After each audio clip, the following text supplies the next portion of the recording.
So I would say there are 5 things: experimentation, facing your shadows, doing what you can with what you have, stepping stones, and sacrifices. Or that's what comes to mind, because I receive quite a few emails from 20-somethings, and they're confused, some are depressed, and there are so many misconceptions about what life should look like. So the first thing, in your 20s, it's about experimentation, because it's about learning who you are, what you can do, what you're good at, what you don't want to do, where you fit in, where you don't fit in, and all of those things. It's kind of like if you play a video game and you choose a character. It's about learning how you can gain experience, learning your weaknesses, your strengths, what areas you want to develop, and which areas you just want to leave alone. And ultimately, in your 20s,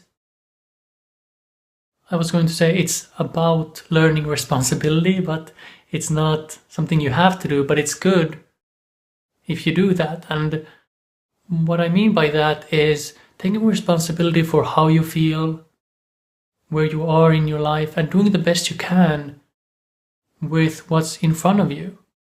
It's about trying many different things. It's not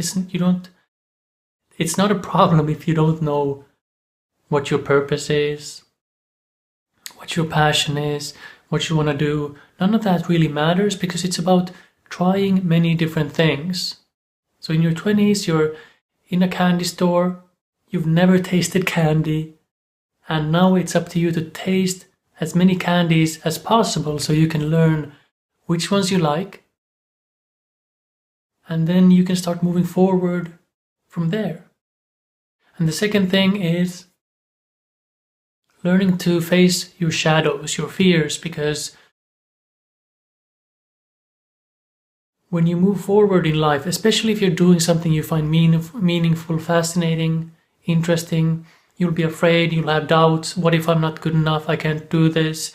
They'll laugh at me. Someone will do something or criticize me, or whatever it is. All that's going on in your mind. And you have to learn or discover the fact that you feel your thoughts. So the moment you identify with a thought like, I'm not good enough, you'll feel like you're not good enough. You'll feel tense or worried or anxious. But one of the things about experimentation is that even though you may feel something or you have a thought that I'm not good enough, you can challenge that.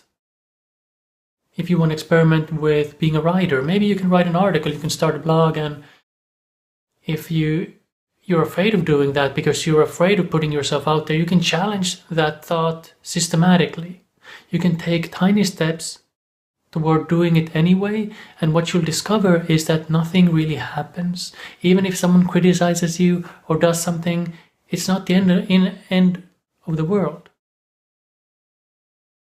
And once you start doing that, you start challenging your thoughts, facing your fears, uncovering your shadows.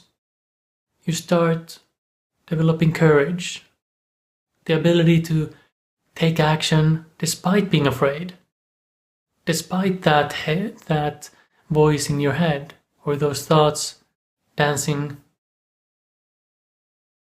around and, being afraid. And number 3, doing what you can with what you have. So you start where you are because you can never start anywhere else.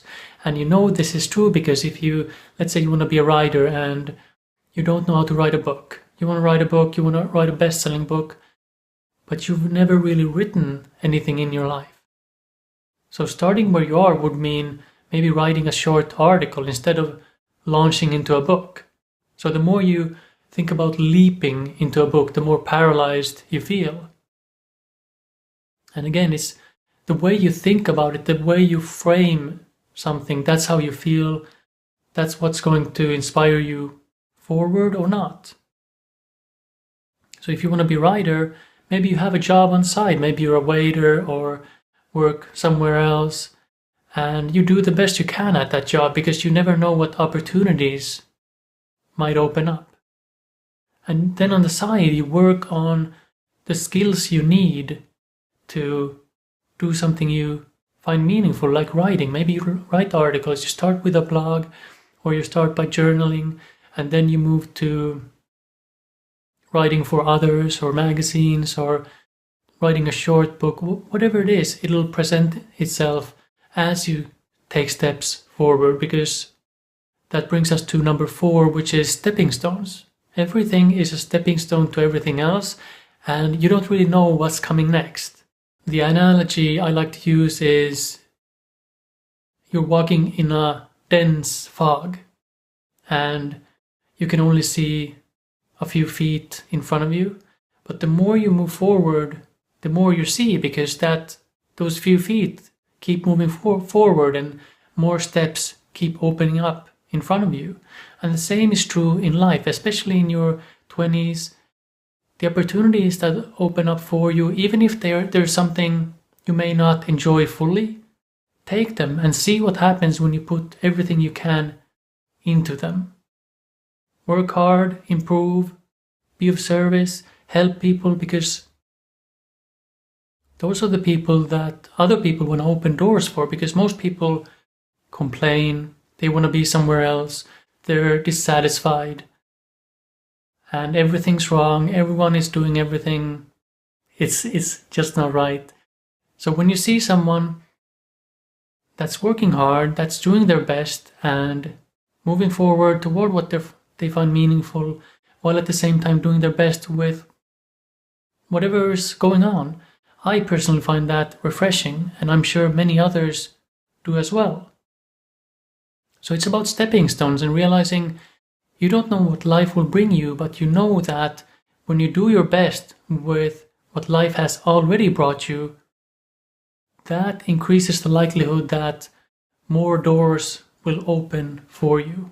And yeah, the chances of something good happening just increase, and you want to increase your odds as much as possible. And that brings us to the 5th point, and my last point, which is sacrifices. You have to sacrifice something if you want to do something else. So if you want to be a writer, you have to sacrifice your time to improve your skill. Maybe you have to work on the side.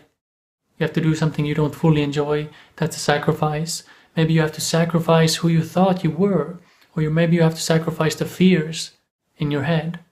Maybe you have to stop believing or identifying with the thoughts in your head. You have to grow, so to speak, and you have to become a better version of yourself.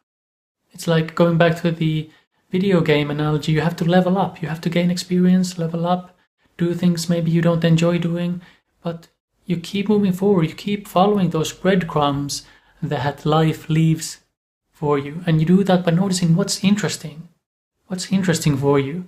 So I covered 5 things. Experimentation.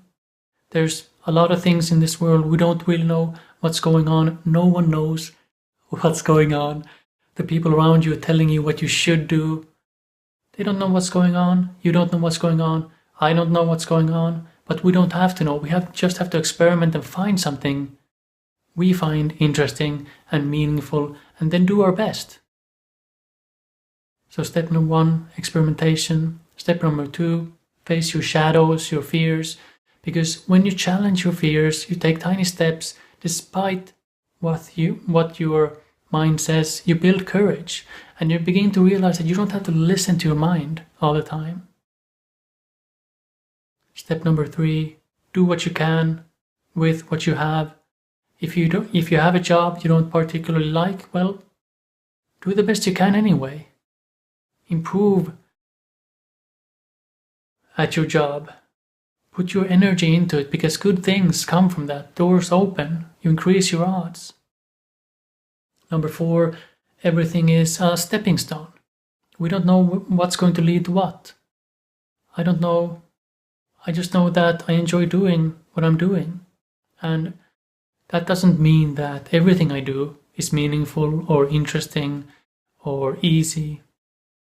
I have fears, I procrastinate like anyone else, but that's life. Life is both the good and the bad. It's both joy and a struggle, and those two mix together to become something interesting. It becomes life. And the last point, number 5, sacrifices. You have to make some sort of sacrifice.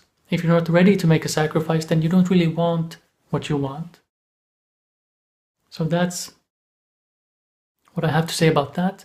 I received quite a few emails from 20-somethings, so I hope this was helpful. Remember, life most likely isn't what you think it is, and if you feel confused and depressed, start doing something. Find something interesting, or if you don't know what you find interesting, start anywhere. Take a job, do your best, because that's how you gather data. That's how you discover what you're good at, what you're not, what you can become good at, and what doors open and what don't.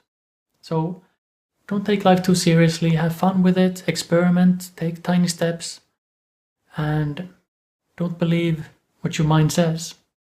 So remember to not like this video, and definitely don't subscribe, don't visit my website, and most importantly, don't